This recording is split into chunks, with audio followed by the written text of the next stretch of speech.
I'm Rick McGuire. I'm the executive editor of CardioSource World News, and I'm at the Cardiovascular Care Summit in Las Vegas.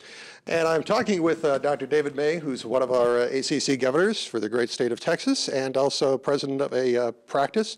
Dr. May, one of the things you were talking about here with Dr. Brush included the whole topic of data and why we need it and what we do with it, I guess. Let's talk a little bit about that. What were some of the points you were trying to make? Well, I think that the issues that are going to exist are that data collection is going to happen. Whether we like it or not. Whether you want it to be done or not. And I think the data collection is going to move from hospital to office-based, and it's going to move from a sampling of your data to a large amount of it. Think 80 or 90% of your patient load. The talk with Dr. Brush and I was to answer questions, why do you collect data and how do you collect data? Collecting data is oftentimes confused with extracting data from a medical record, for instance, and they're really different things. The physician is responsible for, should be engaged in the process of the data collection. It's imperative that they understand what they're doing, what the metrics are, and how the flow needs to work to get all the data pieces. We then let the IT folks get it out of the data system for us and send it off to wherever repository it's going. And that was really the focus of the talk today. I think we've gone from where we have hospital data to draw from to where cardiologists are looking at this thinking that it's hostile data, that this is just not going to make their life any easier and it's probably going to complicate things. Is the data you're talking about hostile? Should we be a little bit friendlier towards this data? What kind of an attitude should we have for this stuff?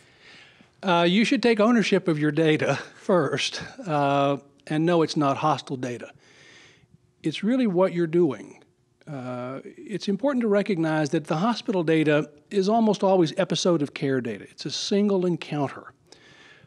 Hospital data, therefore, represents a snapshot in time, a photograph. Office data, outpatient data, is longitudinal, and it allows us to look at things like progress towards goals, achievement of certain metrics.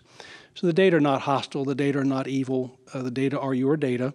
Make sure they're good, make sure that they are accurately reflecting what you do, and for goodness sakes, help them collect the data because it's in that process that you demonstrate quality. We are going to be measured on quality, and we are going to be reimbursed, at least in part, on quality. So it behooves us all to make sure that the data is good. And how do we do that? How do you go about making sure that the data is good and that collecting it, of course? I think that the way that you make sure your data is good is three things. First off, you are compulsive about making sure that you collect the data in a reliable fashion. Don't let it be a random process, gee, I do good care when I remember. That's not a good approach.